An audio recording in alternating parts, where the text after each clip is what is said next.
Hey guys, welcome back to Coin Hoarder. Today I've got a special treat. I decided to splurge a little bit and buy $1,000 worth of JFK half dollars. Now this will be one of my first silver hunting, primarily focused coin roll hunts, but it's not just for silver. I also have several key dates that I'm going to be looking for. On top of that, I also, just for this occasion, bought several stacks of Kennedy half dollar folders to fill up. Since I don't have any complete JFK folders, I will be keeping all these. None of these will be for sale. In the future, I might do some for sale if I get bored and want to fill up more, but just for my collection's sake, these are going to be 100% kept in my collection. Now, to be honest with you, the Littleton coins here have been filled up a bit in the past. I just haven't completed them, so hopefully I'll be able to complete them. However, the Whitman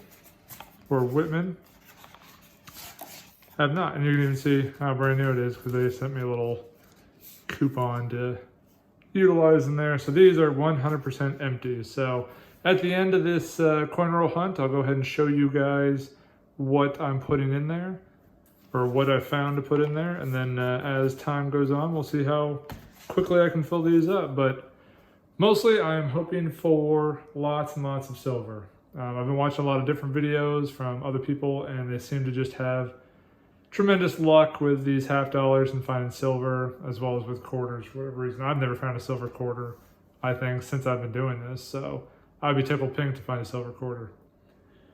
Yeah, so here we go, guys, $1,000. I'll stop the video every now and then and show you if I find any silver or if I find any really rare dates. I'm also gonna go ahead and post some of the key dates on here, and then maybe at the end or maybe next video, I'll show you how I find these key dates, so you guys can find your own key dates and find special dates that you wanna keep as well. Alrighty guys, and just before we start here, I wanted to take a look at the enders and show them to you so you know that they are all circulated. As you can see here, we've got quite a few bicentennials, even more up there. Another one right there. So we've got a lot of bicentennials in here. I don't know if I've told you in the past, but especially with quarters, and I also do with half dollars, anything bicentennial I keep. I don't know why, I just think it's one of those weird anomalies that's kind of fun to have around your collection. They aren't that valuable. Now, if you sold one of these on eBay that was in a really good condition, you might get $2 or $3 for it. So it's not like you're keeping some super expensive item that's going to make you rich in the future, but I really love having it in my collection for whatever reason. I've got so many bicentennial quarters, it's ridiculous. Over here, you can see the same thing. We've got a couple of bicentennials you can see on the enders. I've got another one over there that's got some crazy writing on it. Not quite sure what it is, but we'll be checking that out too. I'll stop and show you once we get there. Not as many bicentennials over here, but again, still a few. There's another one right there. So still a few. So it's going to be a good time going through these. I'm definitely going to have me a bunch of bicentennials when we get to the end to show you guys. I just want to take a second to talk to you guys about some of the history of the JFK half dollar. It was first minted in 1964 in honor of the assassinated John F. Kennedy. The design has been unchanged since then, other than the 1976 bicentennial. The silver content fluctuated initially, so in 1964 there was about 1/3 of an ounce of silver, and then from 1965 to 1970, they changed it to 40% silver, which is about 1/8 of an ounce. So after 1970, they went to 100% clad, or a copper nickel mix, and that is just about the whole history of the half dollar.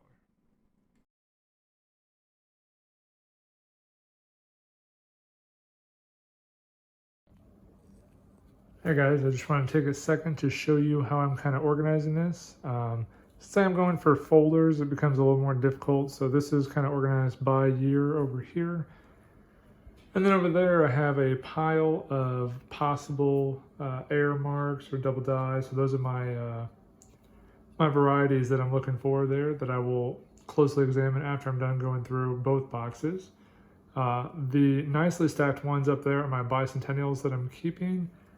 And as you can see, I'm about a third of the way through this box, still no silver, but a lot of bicentennials that I'm really happy about.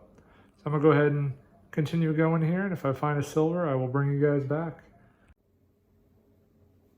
All right, guys, I am done with one whole box here.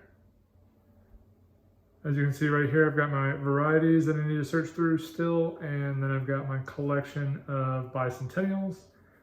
No silver yet, kind of disappointing, but I'm still excited that I have a whole other box to go through. So fingers crossed for that. As you can see up in my printer over there, I do have a couple of folders completed, and I'll show you those at the end of the search here so you guys can see how I did. Otherwise, if I find any other silvers, I'll let you know. Hey guys, so I just wanted to show you right on top here, I got my very first silver. Now, hopefully it's not my only silver, but it is my very first. I'm about halfway done with the second box. 1965, it's in really good condition. Really good condition, actually, for collector's sake.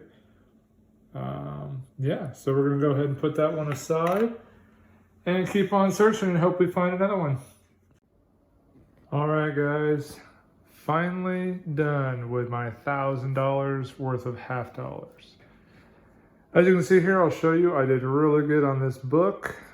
This is the 1986 to 2003.